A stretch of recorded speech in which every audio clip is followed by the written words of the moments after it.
Alright, hey, if you see my first video, go ahead and jump to 2 minutes. Alright, Lockston here, and here's my dime, my little S10. I'll tell you what I got going on for my plans of my build.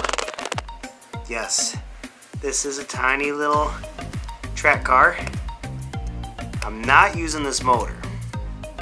It's a little dirty. But I'm using this whole back half. I'll probably be cutting right here. I'm gonna cut that whole thing off. I'm gonna use that. That little Five Below helicopter. It flies decent. It's got an LED light, so I'm gonna be able to have my headlights and taillights if I wanted to wire them all up, which I'm considering. It would be cool. Okay, so there's most of the parts I'll be using for this build. $5 helicopter and a vintage monogram S10. Here I'm working on the bed. Got it all glued together. Trying to decide how I want to paint it. I think I might leave it blue.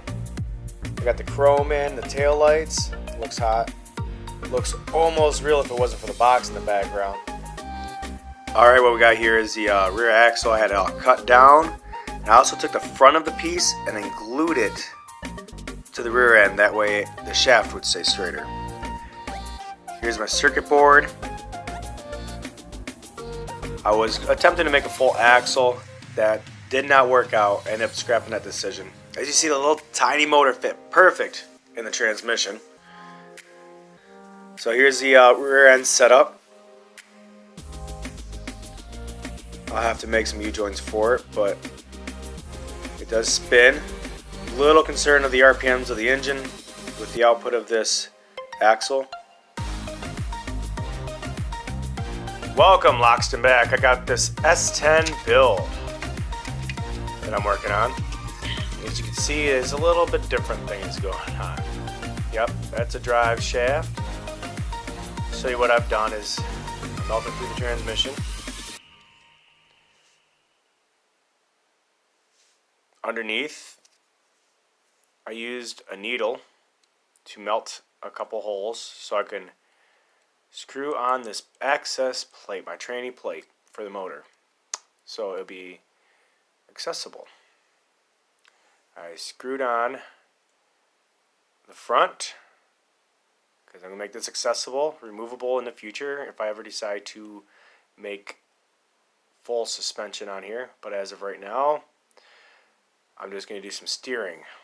So that's screwed on, the motor's screwed together. It might actually come out depending on, like I just said, here.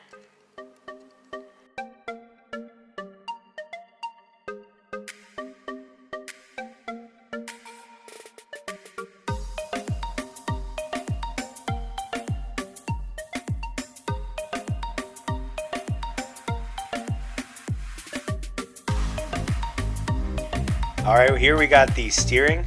Used a paper clip to tie the two sides together. Used a helicopter parts for the blades as the A-arms. Kind of just melted down a little couple lines and glued them in. Together that's actually one piece cut in half and then spread apart. For both top and bottom. It worked out good, especially with a good paper clip. The tricky part is getting a servo to actually turn those wheels. So for now, started back up on that engine, painting it up, assembling it, carrying it from here to there in the back of the pickup truck, because that's what pickup trucks are for. Yeah, it looks good.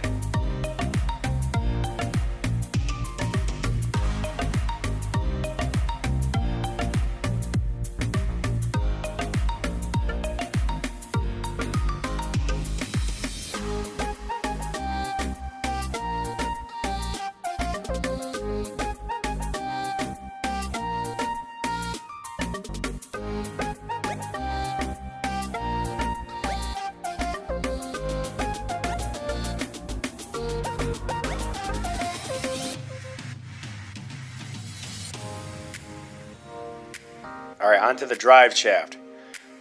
What I did here is I used a piece of the model bracing, and this is a guitar spring for pickups to keep it at its level.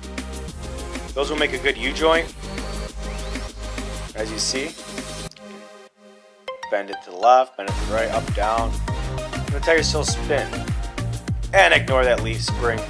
It'll be attached soon, probably with a paper clip as well. Look at that chassis. She looks good now, don't she?